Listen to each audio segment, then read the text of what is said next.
Hello everyone, welcome to Drishti IAS. You're watching the NCERT Foundation series and today we are going to carry on from where we left in the preceding video. We are going to be covering Class 11 NCERT Chapter 4 Executive, some parts of it and the remaining we'll cover in the subsequent video. So let's take a look on what we did and what we are going to do today. So in the previous lecture, we covered the different forms of government, the parliamentary, the presidential, as well as the semi-presidential form of the government. We also discussed political and permanent executive. And today we are going to discuss the election of president and a bit about the powers and functions of the president. So without further ado, let's plunge right in. So this is the previous day question and it forms a wonderful segue to what we are going to be studying today. The question says the President of India is elected by. Now we are talking about the election of the President of India. So it's also important to know what is the eligibility for being the President of India or what criteria, what minimum criteria you should fulfill if you want to contest for this prestigious position. All right. So, of course, to be the president of our country, one must be definitely a citizen of India because you cannot expect a citizen of an alien nation to be our president, to be our first citizen. All right. Then that citizen needs to be over 35 years of age. So he has to be 35 years and or she has to be 35 years and above. So if you're below this threshold, you probably do not qualify to contest for this post. All right. And finally, the citizen, apart from being 35 years of age, should be eligible to contest for Lok Sabha elections. So these are the three criteria that one must fulfill in order to be eligible to contest for the post of the President of India. Now, how is the President elected? So, unlike your MLA or unlike the MPs, which are elected directly by the people who exercise their universal adult franchisee, the presidential elections are not direct, but rather the president is elected indirectly.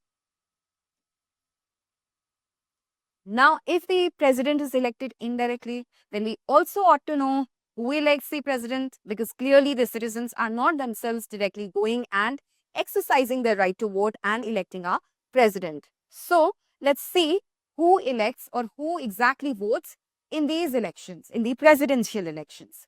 So, let's go there one by one.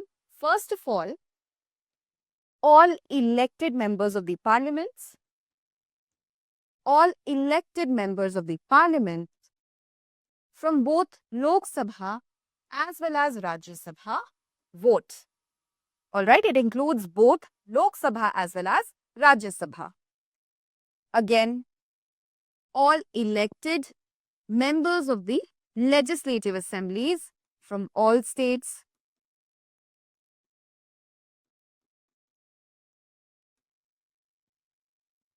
So, elected MPs and elected MLAs. Other than this, elected MLAs from the union territories of Delhi and Puducherry also cast their votes in these elections. Okay, so these are the three groups that can vote for the elections to the President of India, to the post of the President of India. Now notice, while we are talking about MPs, MLAs as well as MLAs from union territories, we are focusing on the term elected and not nominated.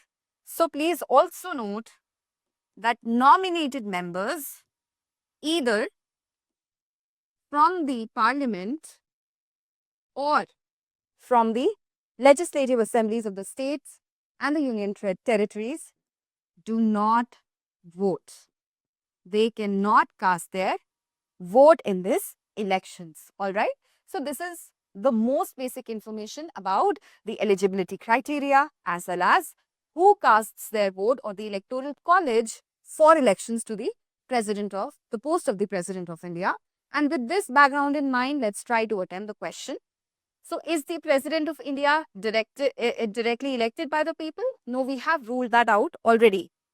Option B says members of parliament only. Again, this is incomplete. We discussed that along with MPs, there are MLAs from two union territories of Delhi and Puducherry, along with MLAs that are elected from all states. Option C says members of state legislatures only. Again, incomplete. Option D says elected MPs and MLAs through proportional representation. Now, your correct answer is option D. Now, it talks about proportional representation, which kind of brings us to the next process. How exactly does the election take place? So, let's look at the PYQ so that we are able to better understand the process of election. With reference to the election of the President of India, consider the following statements. 1. The value of the vote of each MLA varies from state to state. And option 2 says the value of vote of MPs in Lok Sabha is more than the value of the vote of MPs of the Rajya Sabha. Now, this is a very interesting question that UPSC asked. And let's quickly gain some background, gain some context to be able to attempt this question. Now, we have already talked about this, the electoral college, or who is eligible to vote for the elections. Let's also understand the process, the election process. Who conducts these elections? We have studied that in detail as well, in quite some detail, the Election Commission of India. Remember, we talked that under Article 324, the Election Commission of India has the authority to superintend, direct and control elections to the parliament as well as to the offices of the president and the vice president along with state legislatures. Okay. So keeping in that, of course, we need to remember that the elections are conducted by the ECI. Now, what is the process? So, we talked about how MLAs as well as MPs vote. But India, being a huge country, has different states, different geographical sizes, of course, of those states, as well as different population.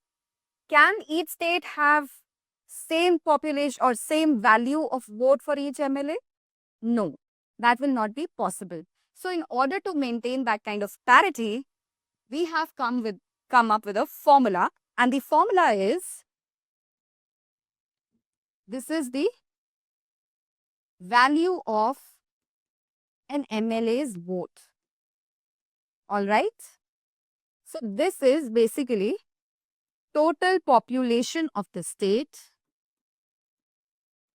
of whichever state's MLA's value or vote value we are calculating. All right. And this particularly has to do with the 1971 census.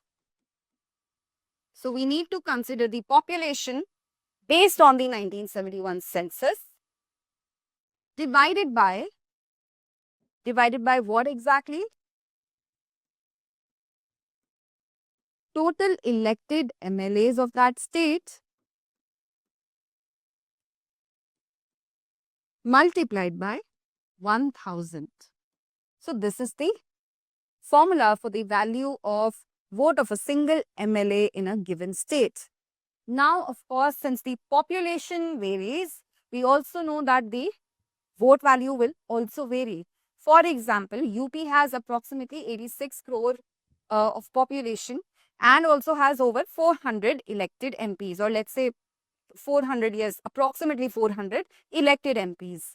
So, if we apply this if we apply those figures to this formula, we will arrive at a number of roughly over 200. All right.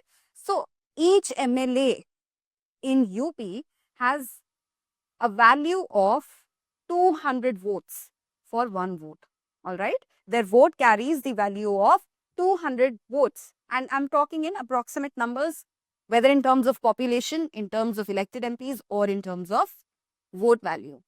However, if we consider the case of Goa or Sikkim, these are relatively smaller states population wise. Remember, we are considering only the population of the 1971 census. And since the population is lesser, the elected number of MPs are lesser, the vote value is also relatively less.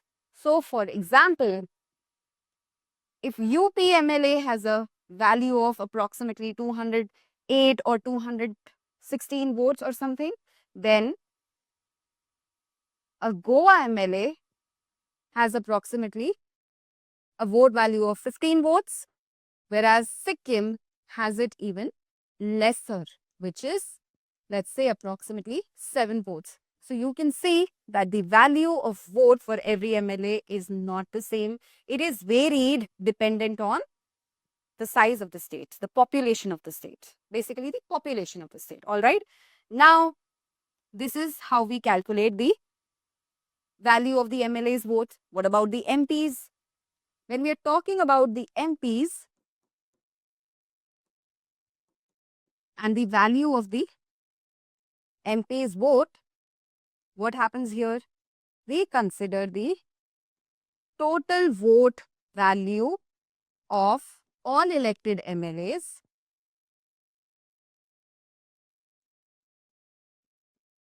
and then we divide it by the total elected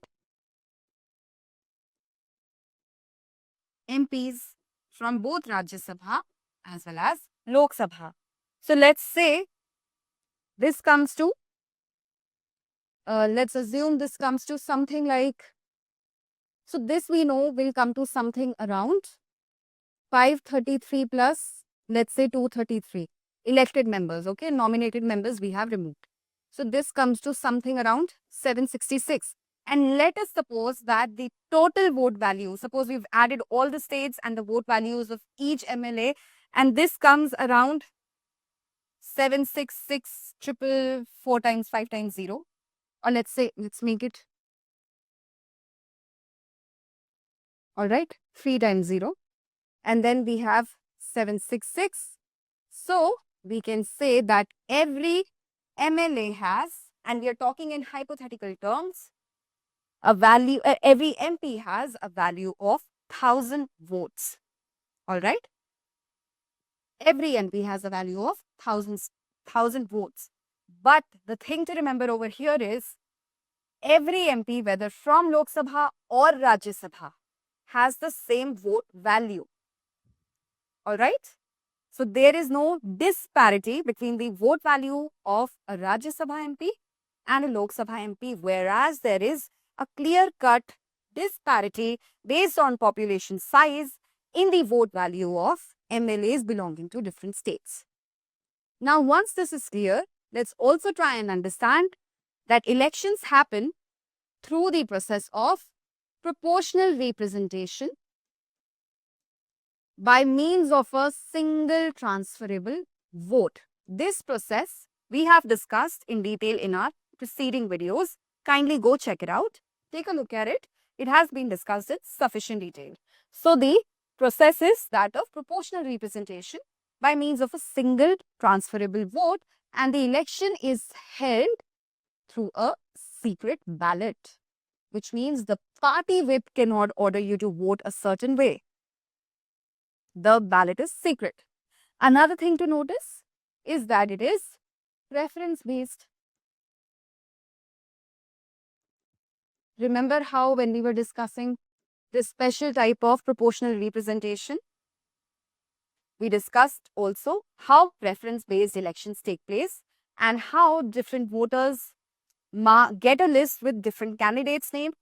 They mark them in the order of preferences. Then there is a certain quota, which in this case is the majority. It has to be 51%. Anyone who gets over 50% of the votes wins the elections. Now, suppose somebody is unable to get those number of votes in the first round, then the candidate with the least number of votes are eliminated and his votes are transferred or her votes are transferred to the next preference candidate. This is how your preference-based order of elections work. All right. Now, with this information in mind, and of course, the candidate who fulfills the quota of the majority wins the elections. So now let's take a look at our question. The value of the vote of each MLA varies from state to state. This is absolutely correct. And as we've seen in the example of UP as well as Sikkim. The second statement says the value of vote of MPs in Lok Sabha is more than the value of vote of MPs of the Rajya Sabha. This we have seen very clearly that there is a parity in the vote value of an MP from Lok Sabha and an MP from Rajya Sabha. There is no disparity or no variation over here. So this we can clearly eliminate. And with this, we are asked to find out which is the correct statement from these two. And we know that only statement 1 is correct. So we have our answer, which is option number A. Under Article 74, the President shall act in accordance with the advice of the Council of Ministers. This implies that. So we have a few options to understand what is the implication of the statement in Article 74. Now, what exactly does Article 74 say? Article 74(1) says that the President shall have a council of ministers. The President shall have a council of ministers, or there shall be a council of ministers, all right, to aid and advise the President in the exercise of his functions, all right, and that the President shall act in their advice. Now, notice here that the word shall is used and not the word could, can. These words are not used. Or may. The word is strictly shall, which is sort of a mandate. All right. So, we are talking about the general obligation of the President to act according to the advice of the Council of Ministers. This advice becomes binding, but there is also an element of flexibility. What is the element of flexibility? That the President can send the advice for reconsideration. If the President feels that there is some legal lacunae in the advice, or if the advice is not in the interests of the country, then the President may send the advice back to the Council of Ministers for reconsideration. That is one flexibility over here. But other than that, this shall act actually means that the advice is binding on the President. So if the President sends the advice for reconsideration and the advice is again without any changes sent back to President, then the President is bound to act on that advice. All right. However, of course, if any advice is sent back for reconsideration by the President, it carries immense weight and hence it is an effective tool nonetheless to check hasty decision making. All right. So, no, this advice is not discretionary and the President may not act without advice. Now, a lot of this is based on the fact that there was an ambiguity in the use of the term shall. It was not clear whether it referred to a binding advice or a discretionary advice. So what happened? That the 42nd Amendment Act of 1976 made the advice binding on the president. But the 44th Amendment Act of 1978 gave the window for reconsideration.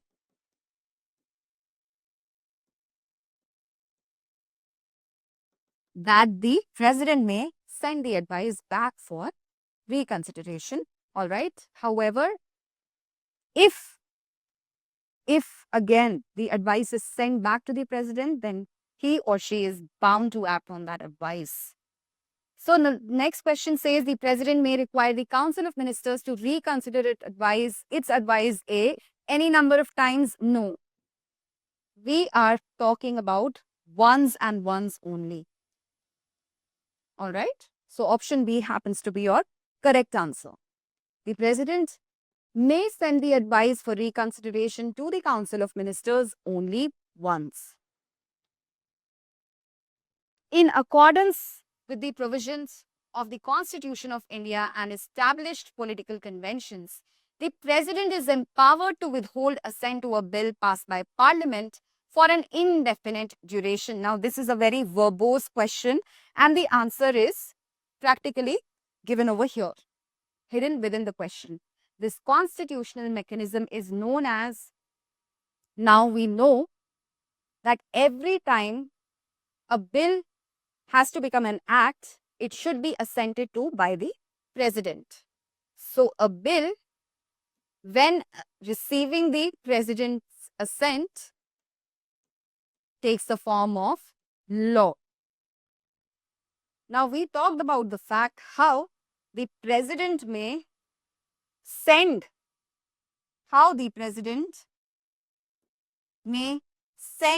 the advice back for reconsideration to the Council of Ministers. Well, in the case of a bill, but not money bill, we are talking about the case of an ordinary bill, a president may either assent to it or withhold his assent, all right, or reject it directly. Now, if the president assents to the ordinary bill, assent meaning the president gives his signature to it, gives his approval to it, then the bill becomes a law.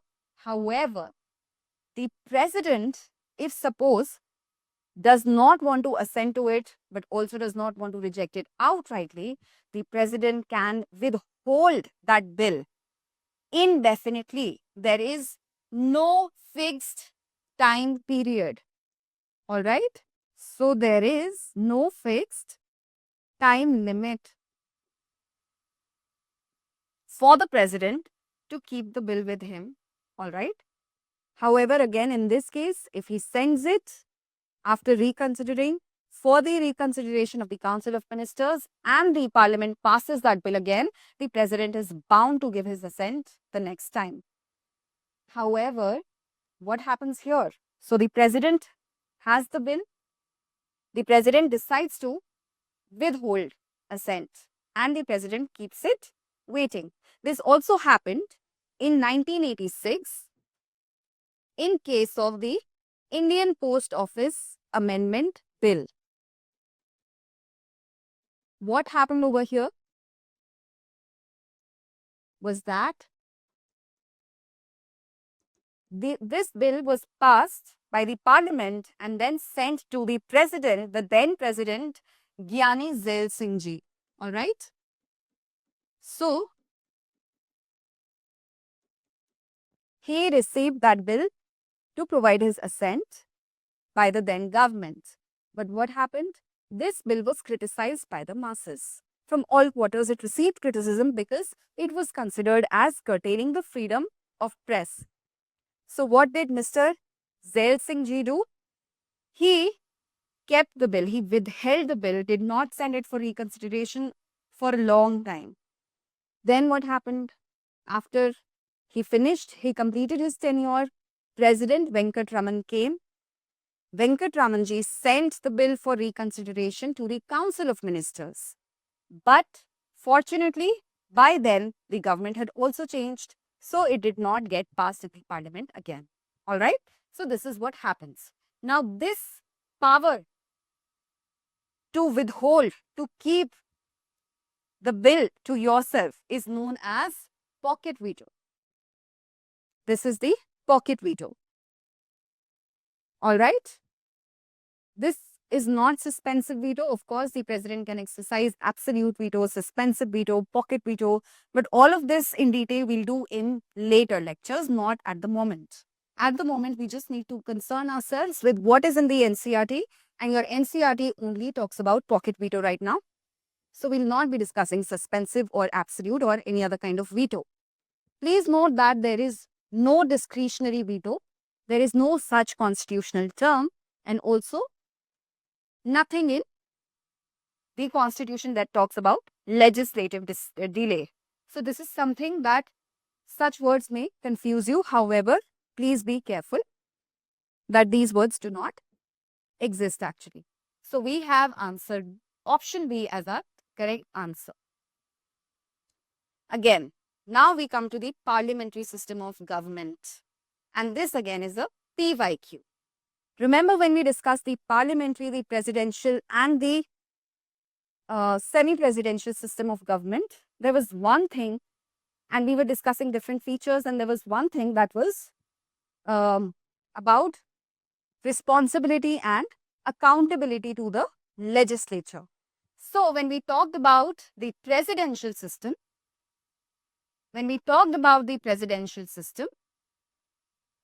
we realized that the head of the government as well as the head of the state is the president, and he is not responsible to the legislature, and he is elected directly by the people. When we talked about the semi-presidential system, we noticed that it takes or it borrows features from both the parliamentary as well as the presidential form of government. So we know that there is a head of the state, which is the president. He appoints the prime minister and the council of ministers, but only the prime minister and his council of ministers is responsible to the legislature, not the president. All right. And finally, we have the parliamentary system, where the head of state is different depending on whether the parliamentary system is a monarchical, as in a constitutional monarchy form of government, or whether it is a republican form of government. All right. So the head of the state could be either a monarch or a president. However, the prime minister is the head of the government, and the prime minister, along with the council of ministers, is indeed responsible to the legislature. In our case, responsible to the Lok Sabha. So now that we have refreshed and jogged our memories, let's go back to attempt the question.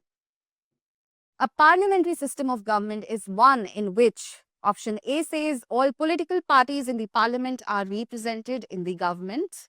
No, this would be a sort of a coalition.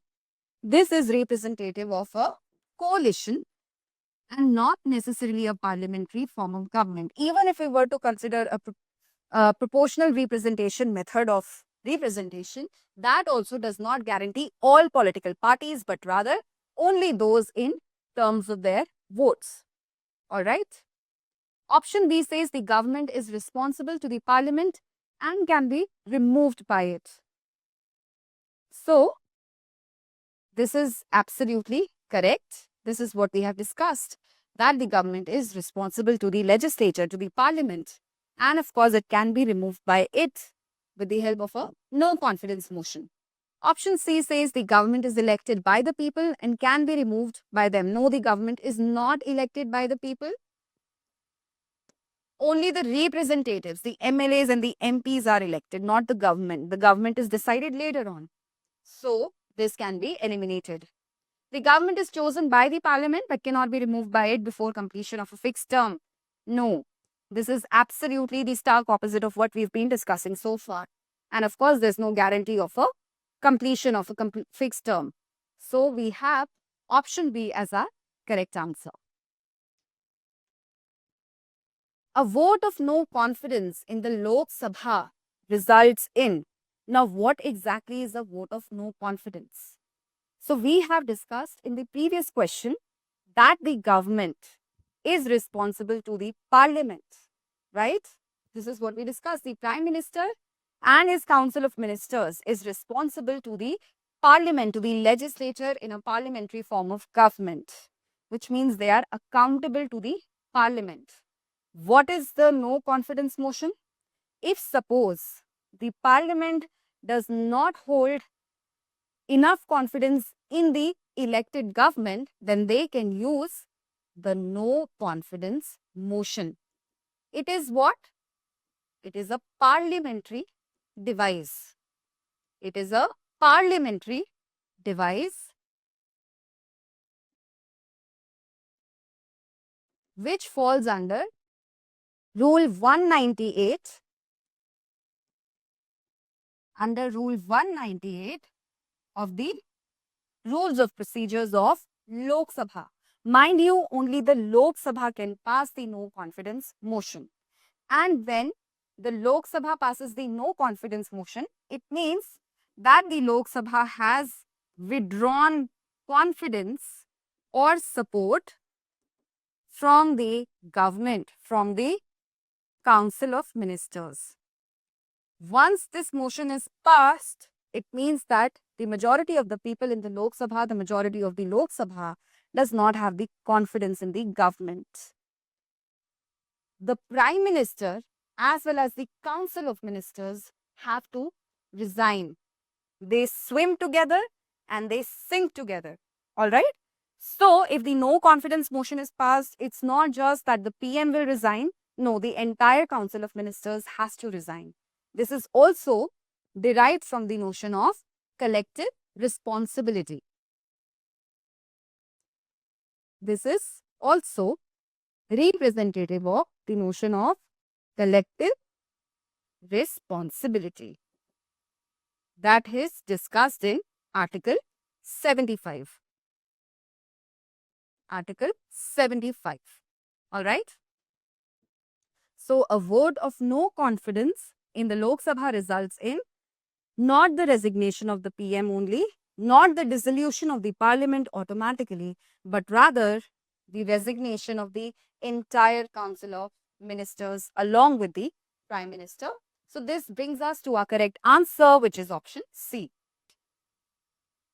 The next question says, which of the following statements best defines collective responsibility? I told you just now in the previous question that every time we talk about the Prime Minister and the Council of Ministers being collectively responsible to the Lok Sabha means that in case of a no confidence motion, the entire Council of Ministers headed by the Prime Minister will resign, which means they swim together and they sink together.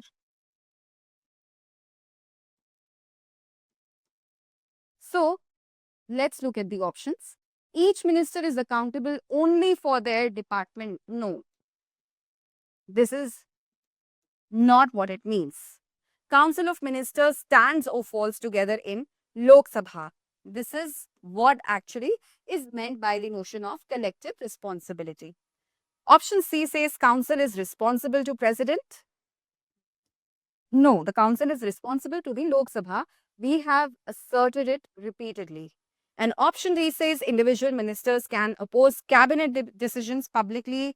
No, this is not correct, because if this happens, then that individual minister can be forced to resign from his position. And one individual resignation does not amount to the resignation of the entire Council of Ministers, all right? But if the Prime Minister resigns, then every individual minister has to resign. So, option B over here happens to be our correct answer. So, with this, we conclude today's session. And here is the question in front of you. Kindly take a look at it and try and attempt it. Let me know in the comments if you are finding these sessions useful. I would really like to know. And also, do send me your answers to this practice question in the comment section. Today about sums up our conversation on the president, our discussion on the president. And in the next lecture, we'll do the remaining of this chapter, which will also clear major concepts that you are going to require in your further preparation. All right. So, I would again iterate that if you liked today's session and you found it useful, kindly press the like button, share, and also subscribe. Thanks for watching. For more informative content, like, share and subscribe, and do not forget to press the bell icon to get the notifications.